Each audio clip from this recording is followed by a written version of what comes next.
কাহিনীর শুরুতে আমরা দেখি একসময়কার জনপ্রিয় অভিনেতা আবার আলোচনায় আসতে নিজের মৃত্যুর নাটক সাজালো। সবাইকে ফাঁকি দিয়ে সে নিজেই কফিনের ভেতরে লুকিয়ে পড়ল। পরিকল্পনা ছিল দাফনের পর আবার জীবিত হয়ে ফিরে এসে সবার নজর কেড়ে নেওয়া। জানাজার দিন আত্মীয় স্বজন, বন্ধু এবং চলচ্চিত্র জগতের অনেক মানুষ তাকে শেষ বিদায় জানাতে উপস্থিত হলো। বড় পর্দায় তার পুরনো অভিনয় দৃশ্য চলতে থাকায় চারিদিকে শোকের পরিবেশ তৈরি হয়। কিন্তু কফিনের ভেতরে শুয়ে থাকা নিক নিজের পরিকল্পনা সফল হচ্ছে দেখে আনন্দে খাবার খেতে খেতে সবকিছু সরাসরি দেখছিল। কিছুক্ষণের মধ্যেই সংবাদ মাধ্যম তার মৃত্যুর খবর প্রচার করতে শুরু করলো। সামাজিক যোগাযোগ মাধ্যমে ভক্তদের শোকের বার্তা দেখে সে ভীষণ খুশি হয়ে গেল।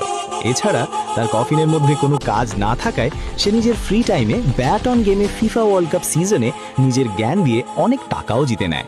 তাই দুটো খুশি একসাথে উপভোগ করতে সে আনন্দে সে আগে থেকে রাখা ভদকা বের করে উদযাপনও শুরু করলো। তো আপনারাও এই রকম লাভ করতে চাইলে কমেন্টের লিঙ্ক ও প্রোমো কোড ব্যবহার করুন। অনুষ্ঠান শেষ হওয়ার পর সবাই চলে গেলে তার ম্যানেজার কোদাল নিয়ে কবর খুঁড়ে তাকে বের করার জন্য রওনা দিল। কিন্তু পথেই ভয়াবহ দুর্ঘটনায় শিকার হয়ে রক্তাক্ত অবস্থায় পড়ে গেল। এই দৃশ্য দেখে নিকের মাথায় যেন আকাশ ভেঙে পড়ল, কারণ তার ভুয়া মৃত্যুর পরিকল্পনার কথা শুধু ম্যানেজারই জানত। যদি ম্যানেজার বেঁচেও যায় তাহলে তাকে দীর্ঘদিন হাসপাতালে থাকতে হবে। ততদিনে কফিনের ভেতরেই নিকের মৃত্যু হয়ে যাবে। অনেক ভেবে সে পুলিশের সাহায্য চাইতে চাইল, কিন্তু তাতে তার পুরো পরিকল্পনাই নষ্ট হয়ে যেত। তাই সে সেই সিদ্ধান্ত থেকে সরে এসে বন্ধুদের কাছে সাহায্য চাইল। কিন্তু নতুন নম্বর থেকে পাঠানো বার্তা কেউ বিশ্বাস করল না। সবাই তাকে প্রতারক ভেবে ব্লক করে দিল। এরপর সে একে একে অনেককে ফোন করলো, কিন্তু কেউই বিশ্বাস করলো না যে সে সত্যিই জীবিত। সবাই ভাবলো কেউ তাদের সঙ্গে মজা করছে। এক সময় নিক পুরোপুরি হতাশ হয়ে পড়ল।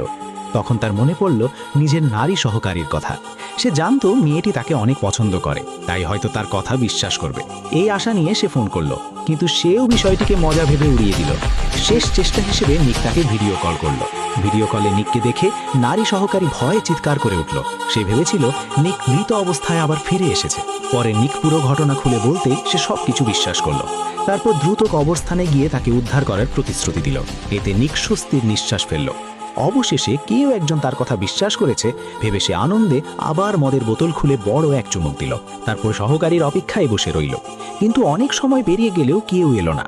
এর বদলে তার ফোনে মানসিক হাসপাতাল থেকে কল এলো। তারা জানালো এক নারী কোদাল নিয়ে কবর খুঁড়তে গিয়ে বলছিল মৃত অভিনেতা নিক এখনো বেঁচে আছে।